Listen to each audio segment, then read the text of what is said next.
you mentioned growing up in Compton and wanting to make sure you maintain that presence within that community. Just talk about how growing up in Compton, just the lessons learned and just being able to come out of it and leave a legacy. Just talk about the importance of that.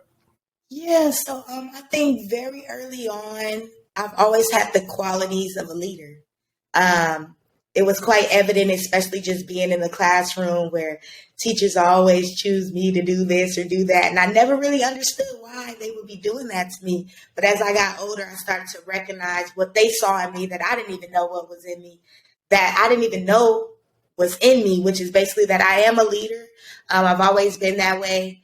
Um, I feel like I am a huge analyzer. I'm always looking at all aspects of a spectrum, no matter what it is. So growing up in Compton, you kind of have to have that mentality. Do you want to go this way or do you want to go that way? And I kind of focused on school a lot. I was really um, a proficient student, I guess you can say. My mom had me in a lot of different activities growing up. So that kind of kept me on the straight and narrow and, around the right crowds. And I think it really made me very, what's the word I'm looking for? It made me like a well-rounded person.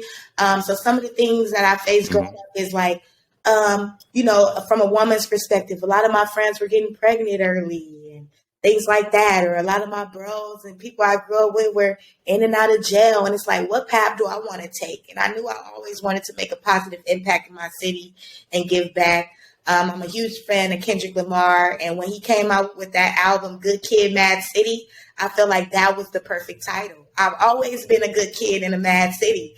And so, seriously, so I just kind of realized this is my advantage. This is the way that I can make it out too, right? This is something I don't have to change who I am or be something I'm not. So I just kept putting myself into things. Whatever I was passionate about, I did drill team.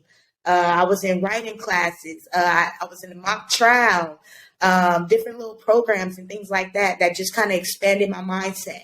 And I actually was Miss Compton 2014. So I was heavy in the pageantry industry for a while as well. So with that platform, my mission was to ultimately inspire the world's youth, but also what I did was my mission was to connect them to the game of chess. So in the city of Compton or in inner cities in general, a lot of us don't know the benefits of playing the game of chess. And the game of chess I consider is like the game of life, and it can build your confidence, your discipline, your integrity. These are core values that I believe are very important for our youth to have as they grow up. And so I think these are some of the things that were instilled in me. So I wanted to give back in that way. I threw chess tournaments, taught kids in Compton at different middle schools how to play the game of chess, gave them chess boards, awards, things like that. So this was my way of giving back. And so, yeah, that's kind of like how it started and how I've gotten so far and how I stayed the straight and narrow while growing up in Compton and just trying to be the best version of myself that I can be, and it's definitely paying off. Yeah, I love the analogy of comparing chess to the game of life. I mean, because you always have to think 2 or 3 steps ahead. Absolutely. And because, I mean, life is about choices, and every choice you make determines your fate down the road. When you least expect it. Yeah. Like, it could vault you up to the next stratosphere, or it can set you back long term. So, yeah, I love that analogy.